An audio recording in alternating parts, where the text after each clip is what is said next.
Qué bueno es. Y primero, feliz año a todos, feliz año nuevo. Y hablaremos de propósitos también en este tiempo.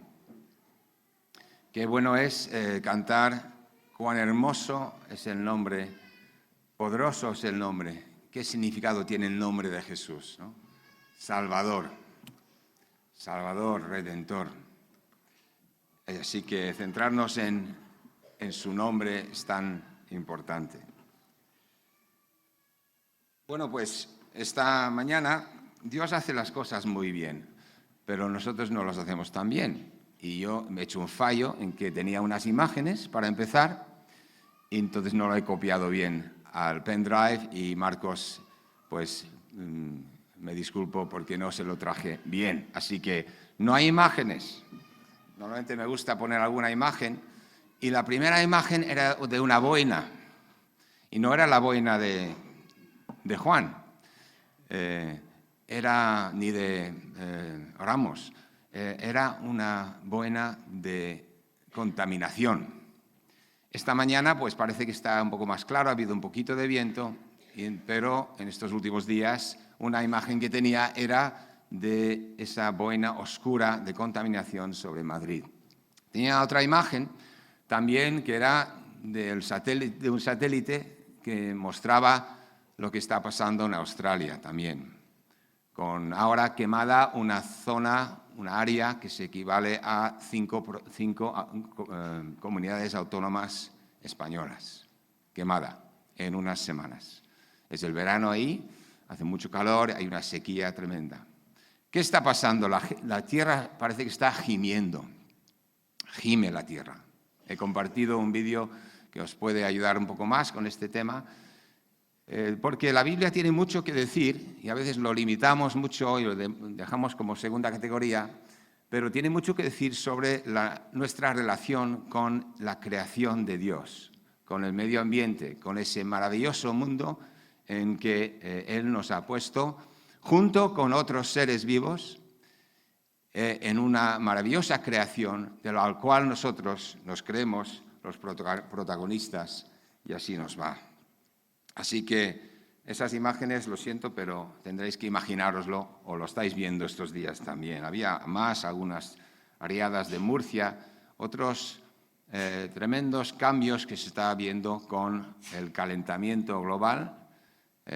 Cambio climático siempre ha habido, pero es que hay un calentamiento inusual ahora que los científicos tienen claro que es producido por el hombre. Pero bueno, podemos empezar con unos datos. El mundo produce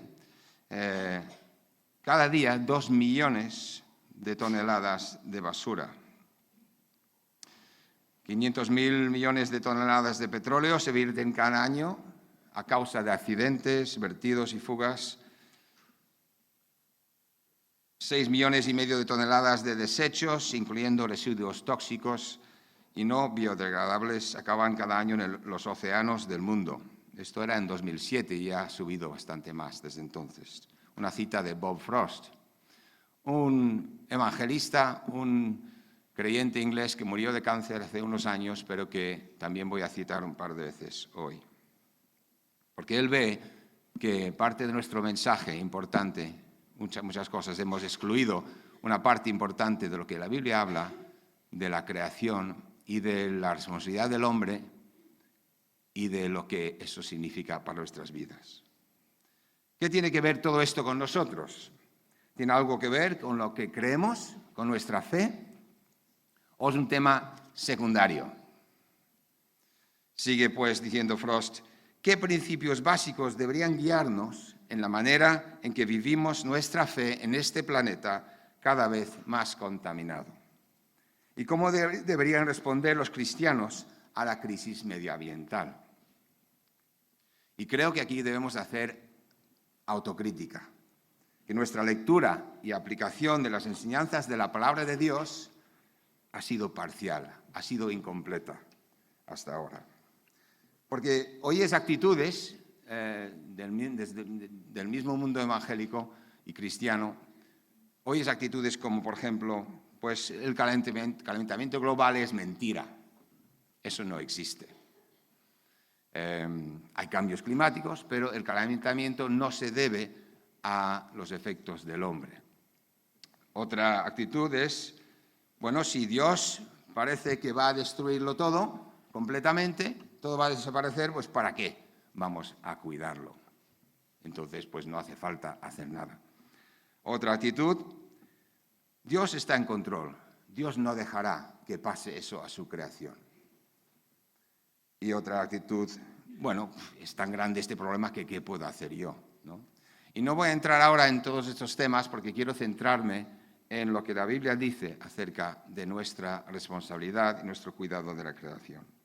Entonces hemos leído la Biblia desde un punto de vista muy nuestro, muchas veces, olvidándonos de lo que la palabra de Dios en su tremenda riqueza habla en los Salmos especialmente, pero en Job y en otros sitios, de que el hombre está aquí como parte de esa creación y no como parte dominante con libre permiso para usarlo como quiere. Eso lo veremos. En los mismos cánticos que cantamos a veces no nos damos cuenta, pero por ejemplo hemos cantado esta mañana, viniste del cielo para salvarme, y eso es verdad. Pero la salvación de Dios es también de toda su creación, que está herida. Es una creación herida y que está esperando la restauración, la renovación. Así que tenemos que leer eso también. Una lectura espiritual, hemos hecho muchas veces, de la palabra de Dios, que parece tener sus raíces muchas veces en el gnosticismo. La separación de lo espiritual por un lado y lo material por otro. Lo físico es malo, decían los griegos, ¿no? Lo importante es lo espiritual. Y así les iba y así también nos influye muchas veces, ¿no? Así que debemos de volver a leer y entender bien el mensaje de la Biblia, creo. Lo que dice sobre la creación de Dios y nuestra relación con su creación, no nuestra. ¿Y por qué hay tanto interés en el mundo cristiano ahora, que no ha habido antes? ¿Por qué hay tanto interés?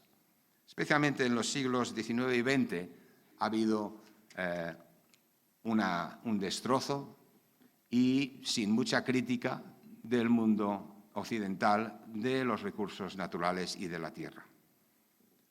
Ahora parece que hay un cambio, hay más interés. Ahora, ¿es moda? ¿Esto del ecologismo, esto de la ecología es moda? ¿Y nosotros como creyentes tenemos más interés por moda? Los ecologistas creo que tienen muy buenas razones para decir y hacer lo que están diciendo y haciendo. Y debemos, yo creo, ver críticamente, de una forma positiva, todo lo que está pasando y están diciendo. Son válidas sus razones y su lucha. Pero el cristiano, el creyente, tiene razones más profundas y más válidas para cuidar el medio ambiente. Las tenemos en la palabra de Dios. No solamente para autoprotección, porque estamos preocupados por nuestros hijos y nuestros nietos y qué nos va a pasar a nosotros, por nuestra supervivencia material, que eso es lo que motiva a muchos de los grupos, a muchos de los que piensan acerca del destrozo de la naturaleza y cómo debemos cambiar y mejorarlo y prevenirlo, impedir ese destrozo. Hemos perdido un poco nuestra función de ser testigos y agentes de Dios en este mundo, en este aspecto. Dios encomendó a Israel ser luz a las naciones. Israel fracasó. Cristo encarna todas las esperanzas que se pusieron en Israel mediante su vida, la forma que vivía, su muerte y su resurrección. Y ahí tenemos la esperanza. Por medio de su sangre, se nos dice, todas las cosas son reconciliadas. No solamente nosotros, nuestra salvación, sino todo el universo. Así que por ello debemos confesar que no hemos sido el ejemplo en esto para la sociedad y tenemos que mirar nuestras propias vidas. ¿Soy yo un fiel testigo del Señor en este aspecto? ¿Cómo cuido yo al mundo de Dios, no el mío? Nos hemos conformado al mundo, al sistema de este mundo, y de eso hablaremos un poco más tarde. Ahora vamos a ver qué dice la Biblia, ¿vale?, sobre esto. El primero, y hay 4 puntos aquí, pero el primer punto es que la tierra no es nuestra. Diremos, ¿de quién es la tierra? Dios nos la ha dado a nosotros. No, dice la palabra de Dios que la tierra es del Señor. Salmo 24, versículo 1, y voy a citar algunos versículos. Del Señor es la tierra y todo cuanto hay en ella. Todo cuanto hay en ella. El mundo y cuantos lo habitan. En Job 41, y tenemos esos 2 pasajes, unos capítulos al final de Job, que son a lo mejor el primer texto antiguo sobre la naturaleza. Luego había un geólogo y ecologista americano en el siglo XIX y XX que escribió mucho, pero mucho antes ya en la palabra de Dios hay este texto tan tremendo. Pero en el capítulo 41 de Job, versículo 11, dice, ¿y quién tiene alguna cuenta que cobrarme? Mío es todo cuanto hay bajo los cielos, bajo los cielos. Y en Deuteronomio 10, 14, al Señor tu Dios le pertenecen los cielos y lo más alto de los cielos, la tierra y todo lo que hay en ella. El Salmo 104 es un recordatorio de que todo pertenece a Dios. Dios es el que lo crea, es suyo y es el que lo mantiene. Lo hace funcionar. Y luego tenemos ese texto tremendo en Colosenses 1, capítulo 1 de Colosenses, donde se nos dice muy claramente, y lo voy a leer parte de este texto, del 15 al 20, que todo es de Él, y Él es Jesús, Él es Cristo. Todo es de Él y todo es para Él. Él es la imagen del Dios invisible, versículo 15, el primogénito de toda creación. Porque por medio de Él, estamos hablando de por medio de Cristo, fueron creadas todas las cosas en el cielo y en la tierra, visibles e invisibles, sean tronos, poderes, principados y autoridades, todo ha sido creado por medio de Él y para Él, no para nosotros. Él es anterior a todas las cosas. Luego sigue más abajo. Y por medio de Él, reconciliar consigo todas las cosas, tanto los que están en la tierra como las que están en el cielo, haciendo la paz mediante la sangre que derramó en la cruz. Cristo aquí se nos presenta al apóstol como Rey, el Creador, el que estaba antes de la creación del mundo, el que sustenta la vida, el que lo mantiene, el Salvador del cosmos, el que rehace las cosas. La tierra gime, pero se va a acabar. Él es Rey. Y eso es importante para nosotros. Cristo es Rey. Así que tenemos que ver la aplicación de esto a nuestras vidas. La creación, el universo, el cosmos, existe ¿para qué? ¿Para mí? Existe para glorificar y ensalzar a Dios, todo el cosmos, toda la creación, todo lo creado. Dios es su creador y su Rey. Esto nos incluye a nosotros. Esto incluye lo que yo tengo. Mi casa es mía. Mi familia es mía. Mi bolsillo, eso no lo toque nadie, es mío. Mi móvil, menos aún que no lo toque nadie y lo que yo hago con él, ¿es mío? La creación no existe para mí. Todo lo creado es del Señor, pertenece a Él. Y eso tiene una implicación en cómo yo vivo cada día. Así que, ¿cómo tratamos las cosas que Dios nos ha prestado? Nos ha permitido tener un tiempo, administrar. ¿Cómo trata un inquilino una casa que alquila? Y en nuestro caso, que se nos ha prestado gratuitamente con unas condiciones, con una responsabilidad de cuidar. Y la creación, en la palabra de Dios, da gloria a Dios. El Salmo 148, al final los salmos son tremendos. Es una llamada, el Salmo 148, a que toda la creación alabe al Creador. Y el Salmo 150, todo lo que respire. No está diciendo solamente los humanos. Es un grito de alabanza, es una llamada a que toda la creación de Dios, que es buena, alabe al Señor. El Salmo 96, de 10 a 13, que se siga entre las naciones, que se diga entre las naciones, el Señor es Rey, ha establecido el mundo con firmeza, jamás será removido. Él juzga a los pueblos con equidad. Alégrese en los cielos, dice el salmista, regocíjese la tierra, brame el mar y todo lo que en él contiene. Canten alegres los campos y todo lo que hay en ellos. Canten jubilosos todos los árboles del bosque. Canten delante del Señor que ya viene ya para juzgar la tierra y juzgará al mundo con justicia y a los pueblos con fidelidad.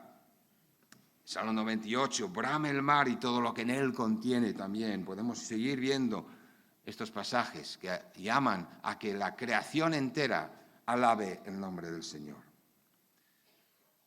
¿Qué pasa entonces si nuestra actitud es totalmente contraria, no reconociendo que la creación de Dios es suya y que abusamos de esa mayordomía que nos ha dado?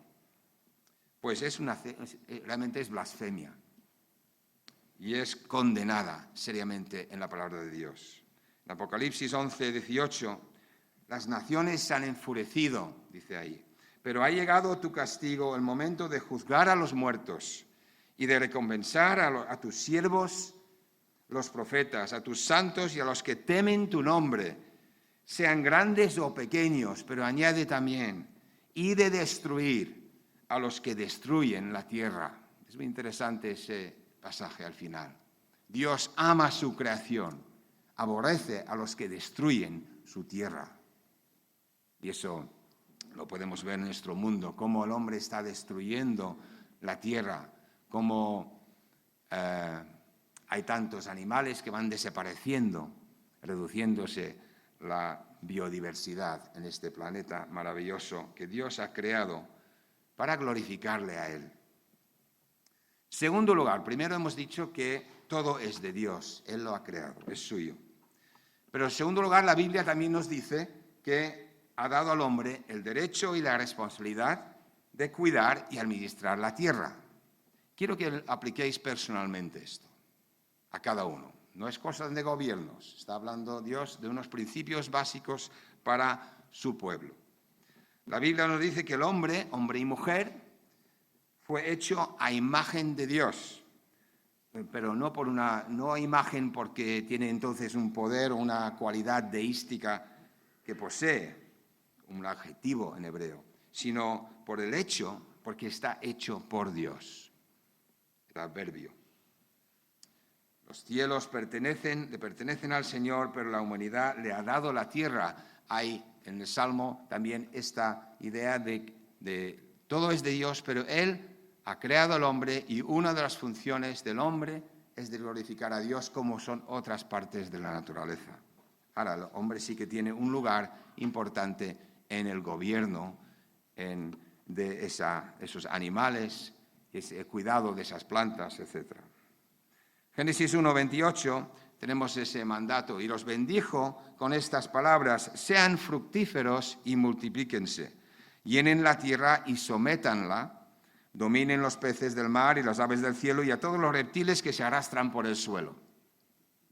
Someter, sojuzgar, aquí quiere decir señorear, pero señorear como Dios hace, con justicia, con misericordia, con amor, con entrega. No explotar, algo que no hemos hecho bien en estos últimos 250 años, en Occidente especialmente. Génesis 2:15, un poco más tarde. Dios, el Señor, tomó al hombre y lo puso en el jardín de Edén para que lo cultivara y lo cuidara. Ahí está muy explícito el mandato. Cultivar y cuidar el jardín. ser un jardinero fiel, ser un siervo de Dios. Tiene una razón de ser, parte de su razón de ser en este mundo, de glorificar a Dios, es también de cuidar esa maravillosa creación de Dios, que Dios dijo que era buena y que Él ama. Y nosotros debemos amar lo que Dios ha hecho. Así que aquí hay una base moral a la conservación. A la conservación. Una base moral tenemos en la Biblia. Eremos dice, las raíces de los problemas del hombre, todos los problemas del hombre son morales, no materiales. Así que la destrucción de la naturaleza tiene causas morales en el corazón del hombre. Y eso es lo que dice la palabra de Dios. Y luego tenemos en Levítico y Deuteronomio los consejos de Dios al pueblo de Israel. Ese pueblo escogido para ser luz a las naciones, para dar gloria a Dios, para demostrar a las naciones, y eso es su propósito, quién es Él. Y hay consejos, hay advertencias de cómo vivir como pueblo de Dios en este mundo, unos principios socioeconómicos. Y si los miramos bien, podemos ver mucho que nos puede ayudar a nivel de sociedad y de economía también. Unos principios básicos también para nuestra propia vida de familia, de comunidad cristiana, de iglesia. Ahí está el descanso, el principio del descanso, el Sabbat, el jubileo, la propiedad, unos mecanismos que impiden que alguien se enriquezca y que haya esa división de pobreza que existe en nuestro mundo, entre ricos y pobres. Los esclavos están ahí, los forasteros, cuidados. Esas cosas rápidamente los pasamos por encima. Muchas cosas debemos aprender del ritmo en que vivimos y el Sabbat, la enseñanza sobre el descanso es tan importante. El día del Señor, cómo lo usamos, por qué Dios ha querido que este día sea un día de descanso, de juntarnos para glorificar su nombre, usarlo para no ir con los quehaceres del campo o de la ciudad, de la industria, del trabajo. ¿Por qué el descanso es tan importante? ¿Por qué observar los ritmos del campo? Si volvemos al campo, si alguno aquí vive en el campo, puede observar un ritmo distinto de cómo las cosas crecen, mantenidas por Dios, cómo las aves del cielo, como enseña Jesús, esa observación que hace de las plantas y de los aves del cielo, que dependen de Dios, Él les cuida. Nosotros aquí corriendo, afanados, ¿verdad? Como ha dicho Federico al principio. Éxodo 23. 6 años sembrarás los campos y recogerás las cosechas, pero el 7º año no cultivarás la tierra. Déjala descansar, para que la gente pobre del pueblo obtenga en ella su alimento y para que los animales del campo se coman lo que la gente deje. Unos principios que igualmente en esa sociedad agrícola no es tan fácil aplicar literalmente, pero sí principios básicos. Haz lo mismo con tus viñas y tus olivares.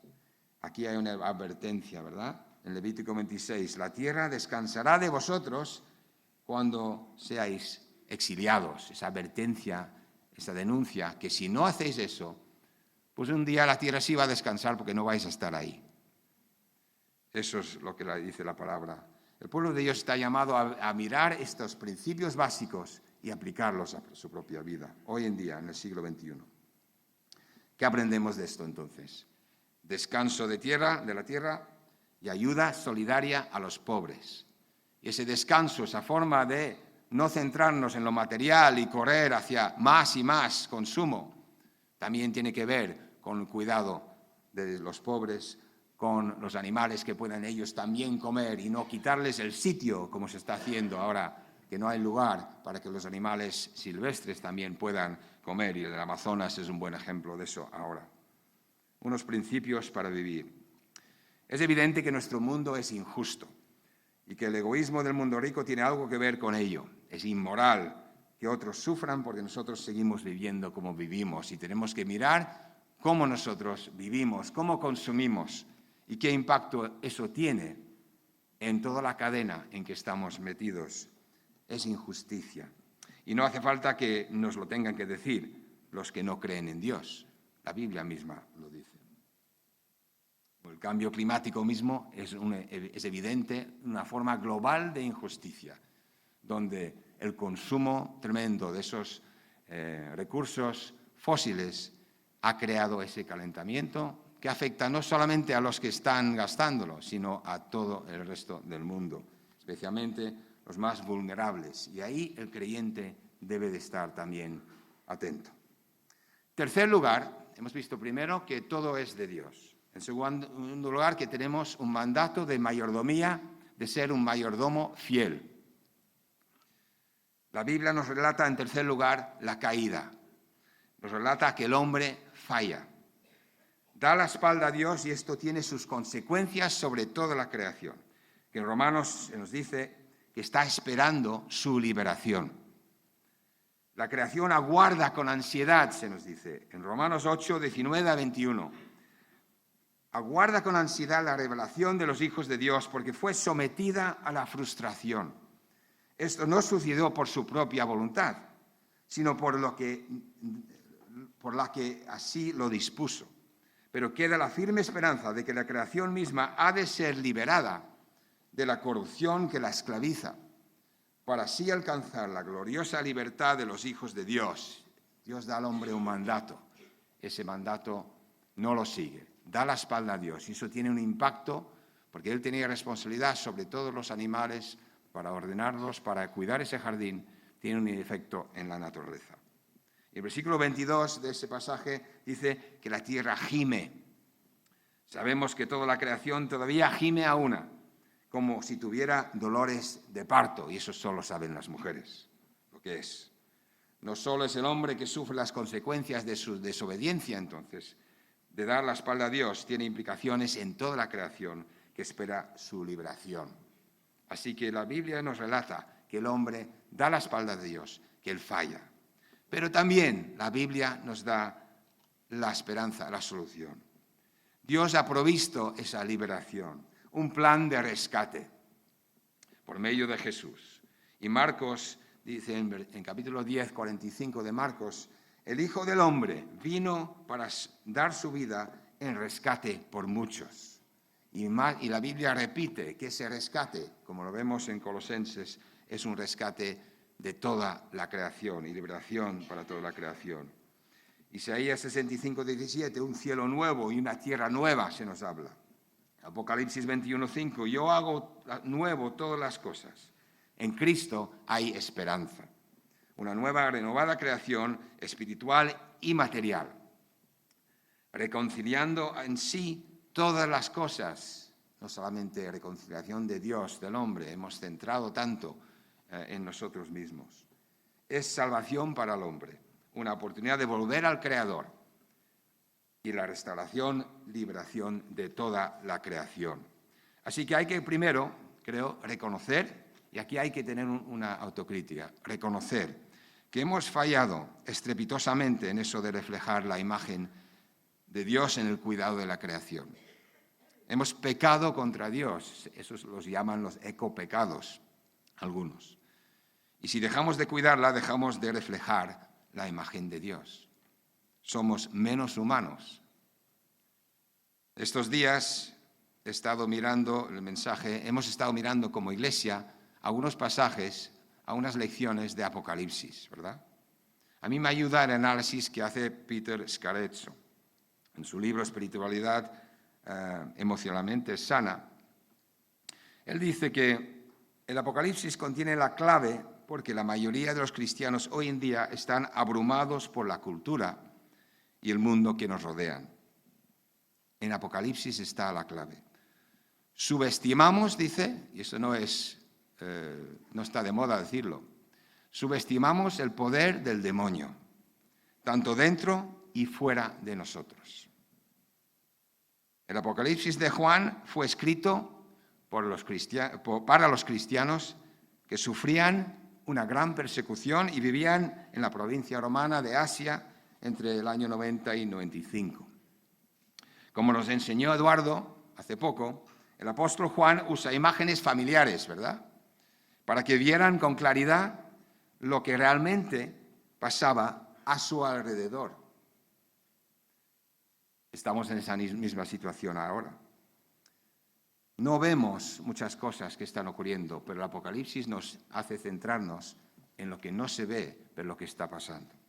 El Apocalipsis representa al Imperio Romano como la bestia.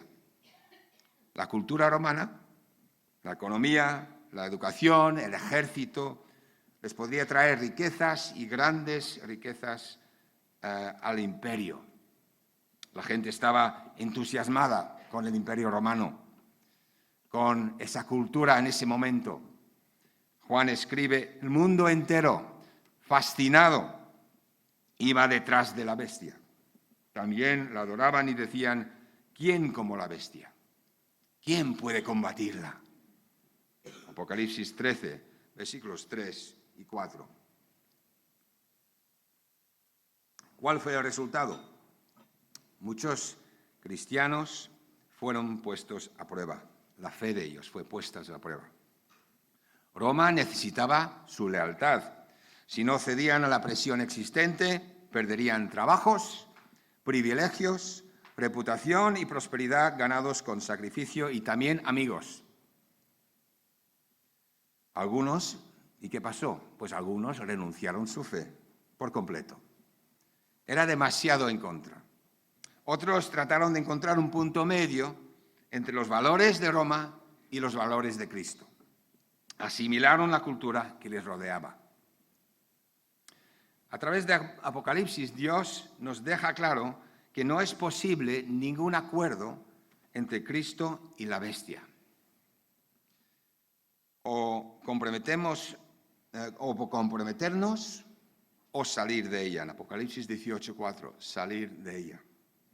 Testificando con nuestras palabras y vida y con sacrificio, y es obvio que eso va a ocurrir, de lo que es verdad.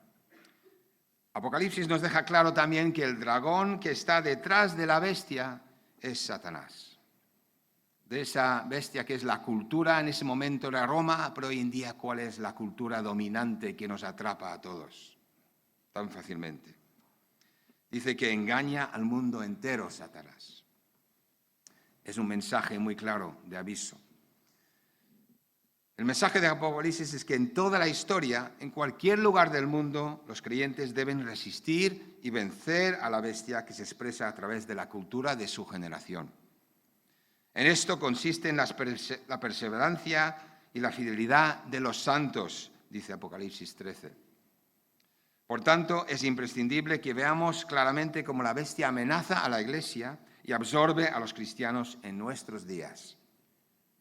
Iscarezzo cita a Os Guinness, dice, la combinación del capitalismo, la tecnología y las comunicaciones modernas han formado la civilización más poderosa de todos los tiempos, es decir, una cultura global, dice Guinness. La misma representa a la bestia que amenaza con tragarnos en esta época. Los valores principales de la bestia en el siglo XXI salen principalmente de los ordenadores, las carteleras. ¿De dónde salen esos valores? ¿Dónde los vemos? Los televisores, la música, la escuela, los periódicos, las revistas, y no estamos hablando de que eso es malo en sí, un aparato, pero sí son los medios que se usan. Y esos valores cambian nuestros valores a valores no cristianos. Y la bestia nos dice, esa cultura global, la felicidad, ¿cuál es? ¿Dónde está la felicidad? Nos dice, tener cosas. Debes conseguir todo lo que puedas y lo antes posible. La seguridad, ¿dónde está? Está en el dinero, en el poder, en la posición social, la buena salud.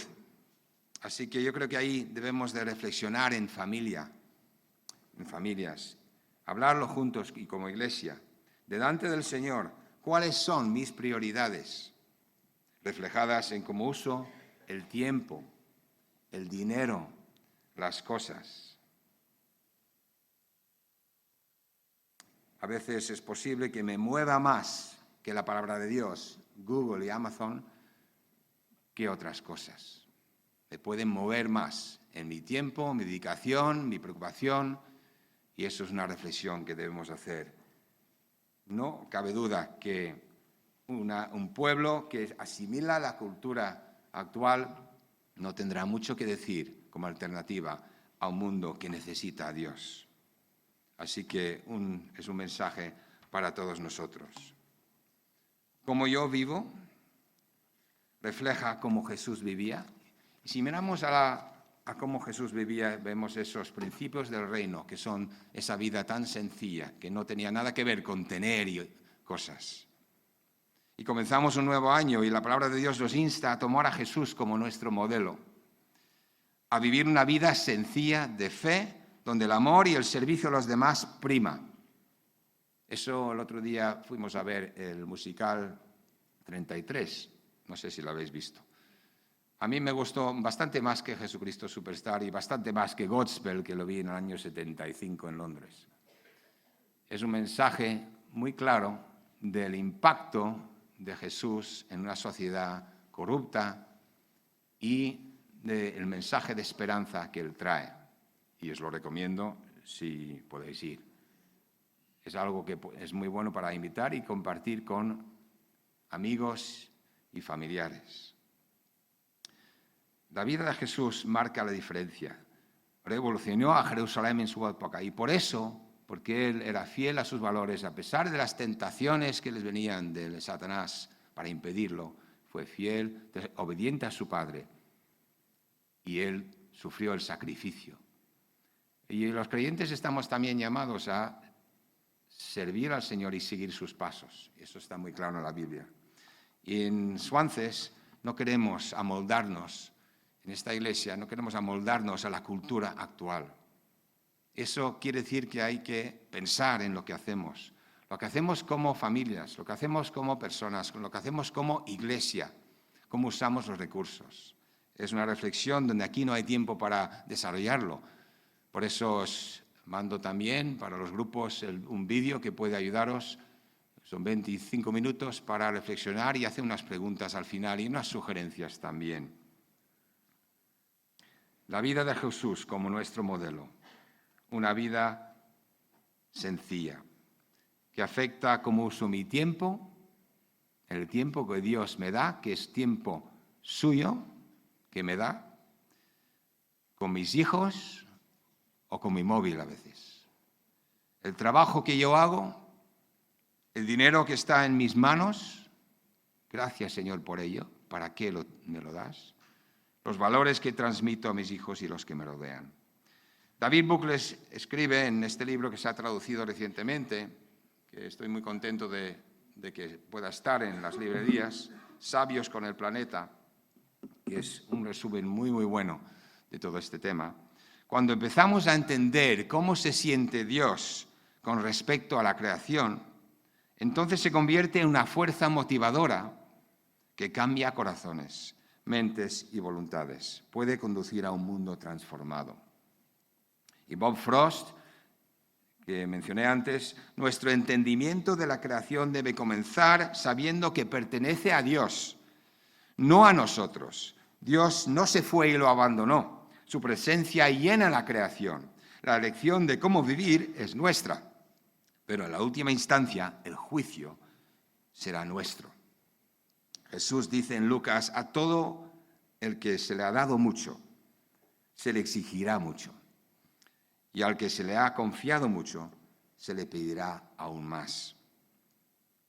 Frost sigue diciendo, las acciones ecológicas deberían provenir del núcleo mismo de lo que creemos, en lugar de suponer una especie de actividad opcional añadida para aquellar nuestras conciencias. No estamos hablando de solamente de un poco de reciclaje en la iglesia y unos tapones, que eso está bien, empezamos.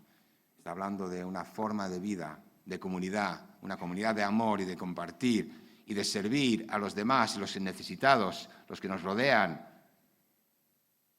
¿Cuáles son las necesidades del hombre y de la mujer en nuestro trabajo, a nuestro lado y los que nos rodean? ¿O nos aislamos en nuestra burbuja, esperando el Señor y su juicio? Pues tiene que decir mucho el Señor sobre estas cosas.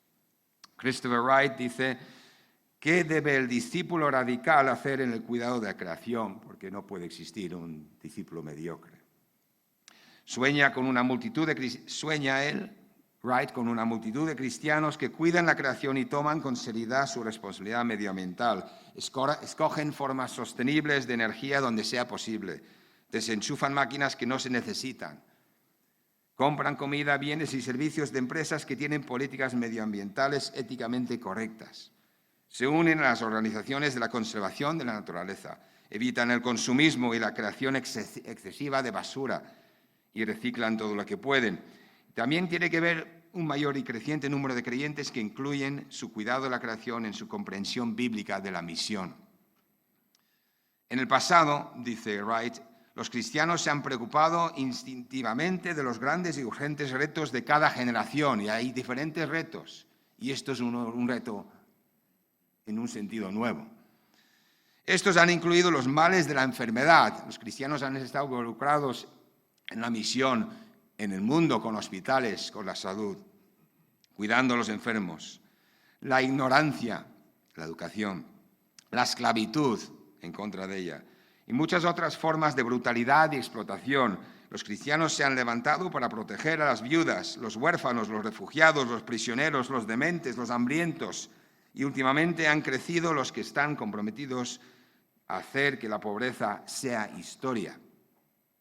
Y John Stott, en la conclusión de Chris Wright, dice: parece realmente inexplicable que existen cristianos que dicen que aman y adoran a Dios, de ser discípulos de Jesús, pero que sin embargo no tienen ninguna preocupación por la tierra que lleva su sello de propietario.